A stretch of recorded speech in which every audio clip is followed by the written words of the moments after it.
Electric Friends, a Gary Numan podcast, celebrating the tracks by a musical pioneer.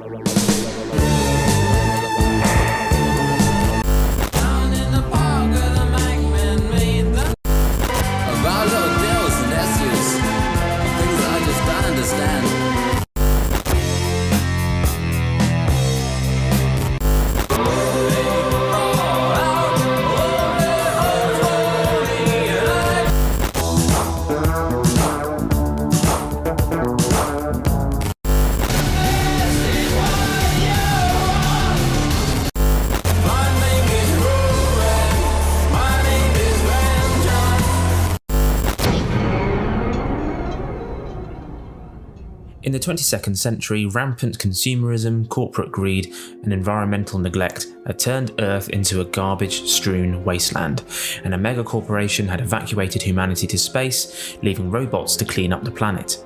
700 years later, in 2805, the cleanup has failed, and the last remaining active robot has developed a personality. If that sounds familiar, then you've probably seen the Pixar animated film WALL-E, an excellent sci-fi movie from 2008, but it could also be applied to the themes of a certain Gary Numan song written and released back in 1979. For this episode of Electric Friends, we look back at the Pleasure Principle album track, ME.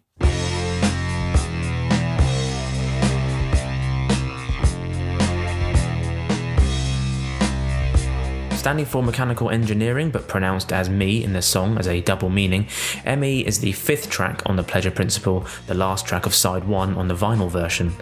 The track featured Gary Numan on vocals, keyboards and synthetic percussion, Paul Gardner on bass, Chris Payne on keyboards and viola, and Cedric Sharpley on drums and percussion. And like the rest of the Pleasure Principle, ME is a science fiction tale. This one is told from the perspective of the last machine on Earth, after humanity had long since departed or died, and the rest of his robot comrades have also broken down. Here he looks back on his and the Earth's life. Writing in his book Revolution, Gary said, "Lyrically, the album continued with a smattering of sci-fi ideas, but it was not a theme album in the way Replicas had been. The songs are more a collection of thoughts I'd had about the way technology was evolving and where it would take us. Another song, ME, which stood for Mechanical Engineering, its model type, was about the thoughts of the last machine left alive. Long after the world was dead and humans were a thing of the past, this machine still lingered. For hundreds of years it waited, unable to die, utterly alone, but fully aware." So many songs I heard talked about the human condition, about love lost and found, but I wondered how a machine would feel. With so much talk of making machines self-aware in the future, I wondered about the kindness of that. It seemed horrific to me. And kicking off with an almost angry and lethargic synth moog riff with a flange effect, and joined by Sharpley's drums and Gardner's bass, it really gives the impression of a sluggish robot going about its day and pondering its own existence.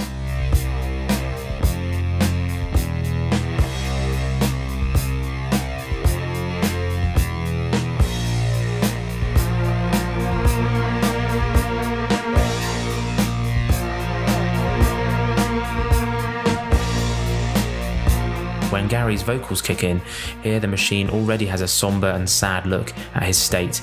He doesn't want to die alone, if they can even call it dying in the first place.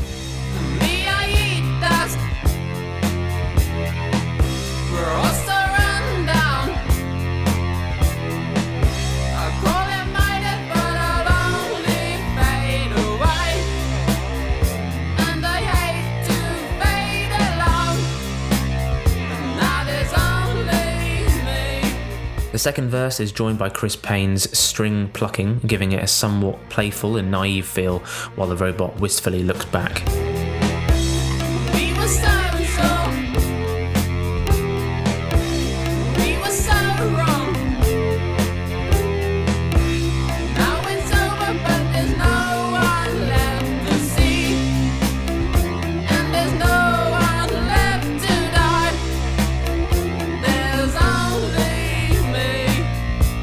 And after the instrumental break, the machine is now despondent. They realise that this is the end, and it's implied that he turns himself off. This part is strangely emotional, as he is joined by Chris Payne's gorgeous viola playing. It's not often, especially back then, that you get a classical style of music on an electronic synth pop track.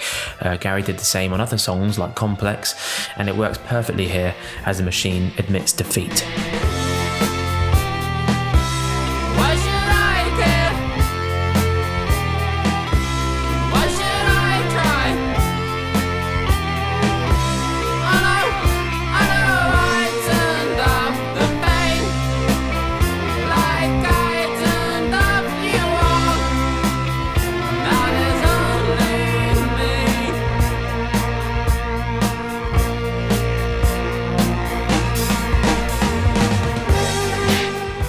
We then hear a typical Gary Numan synth break as the rest of the track is instrumental, and we get treated to some truly beautiful harmonised synths as the song plays out.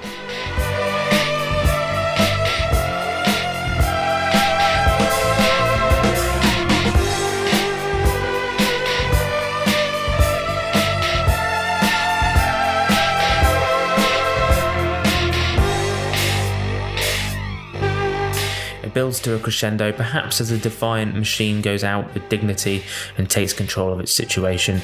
You can imagine the robot heading off into the sunset one last time before powering down, with the earth laying there in ruins and silence.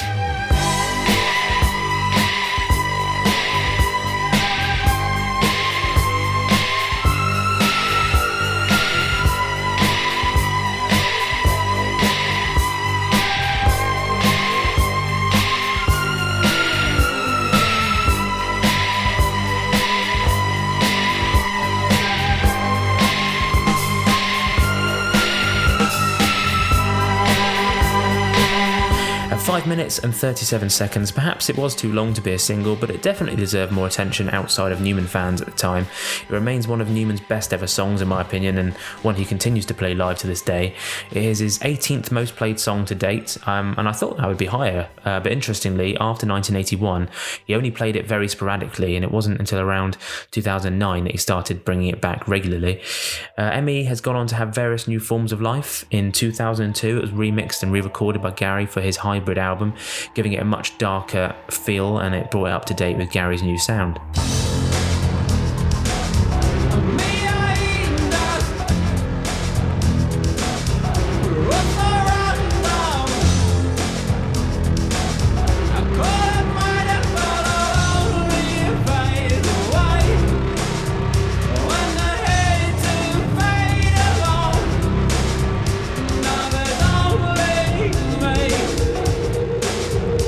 It has been covered a few times. Earl Brutus did it for the 97 Random Tribute album.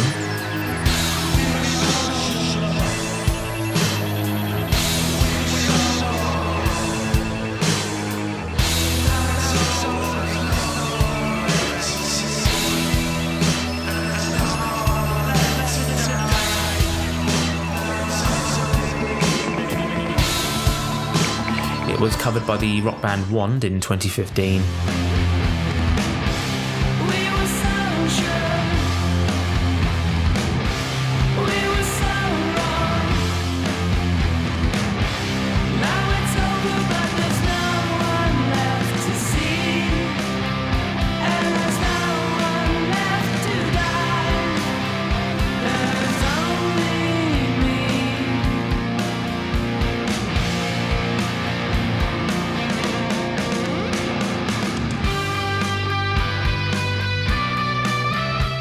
And by Metz in 2019.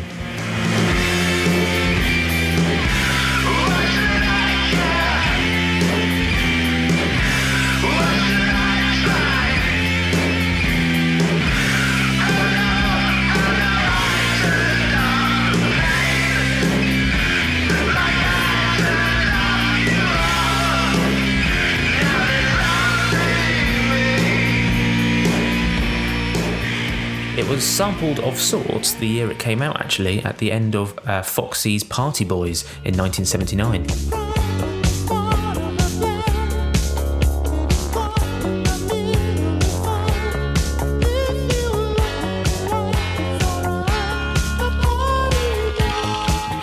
And of course, in 2001, it formed the basis of the main riff of Basement Jaxx's Where's Your Head At, giving Gary a top 10 hit of sorts that year. The song also sampled Gary's This Wreckage.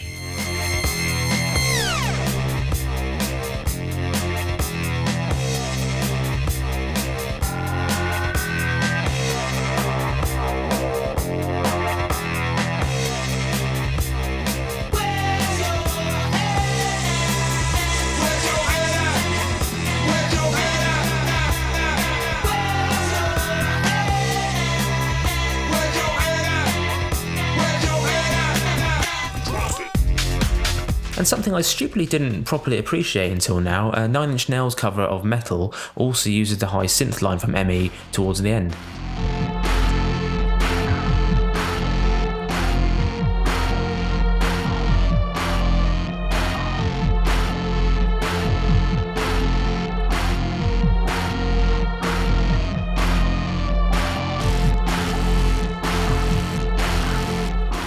Also, you can hear it in the background of the Wonder Woman 1984 film in a party scene. Probably the best thing about the film, to be honest, but that's another podcast. So just taking a look at your comments about the song on Twitter, Simon Rippin said, it ranks quite high. During my teenage years, late night, headphones on, this song about isolation seemed to speak to my angsty self. I'd play the 3 albums from Tubeway Army to The Pleasure Principle back to back and was reading Philip K. Dick at the time. Bainesy said, whole album was flawless. Got it from my big sister's boyfriend John on Christmas Day 1979. He used to take the piss out of Newman relentlessly, but I forgave him after my present. Sat and listened to it on the headphones maybe 4 times back to back that evening. Obsessed. Guy Nichols said, if I could only have one track left to listen, ME would be it. And Adrian Tudor said, I loved ME. When I first listened to Pleasure Principle as a kid, it was a standout track, but my taste evolved and it became stale. But it was rebooted live, opening the set in 2002. It was played with power, spine tingling, very catchy. No wonder it's often sampled, but I prefer the later powerful version. And on Facebook, Chris Knox said, if I could only take 3 Newman songs to a desert island, this would be one of them, preferably the live version with Zed on drums. And Frederick Kilberg said, fantastic lyrics. I learnt them by heart, and once, this was in 1989, I recited them to a girl I just met and she was not impressed. Well, her loss, Frederick. So looking at Newman news, he recently performed at the Bearded Theory Festival. Gary said on social media afterwards, a great way to end the most intense period of touring I think we've ever done. Looking forward to a few days of doing as little as possible, so a well-earned rest, Gary. Gary's brother John Webb, who goes by the name Donovan Silver, has just released his debut album, Alpha. It's a bit of a synth masterpiece, so you should definitely check that out. And Gary's daughter Raven has been working with Ade Fenton on her debut album too, and hopefully we'll get first listens for that very soon. Also, in my news, you can now follow me on Facebook, Twitter and Instagram and TikTok, actually. It's all at Newman Podcast on all of those, so please give that a follow. I've started to make little TikTok versions of little clips from the podcast as well, so I'd love to see you on there. And as ever, please do subscribe to the show if you haven't already.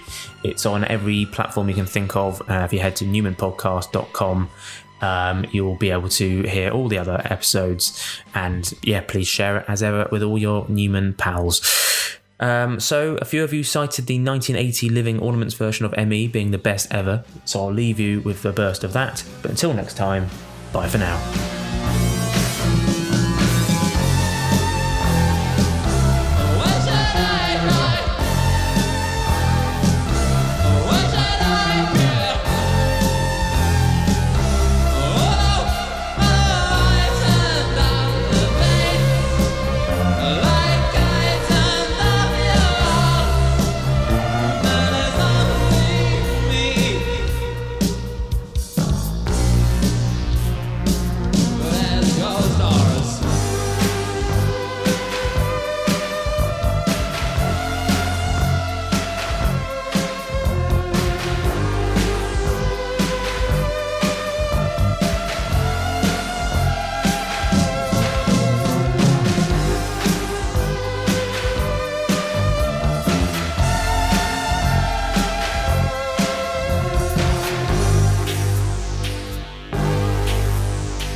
Friends, a Gary Numan podcast celebrating the tracks by a musical pioneer.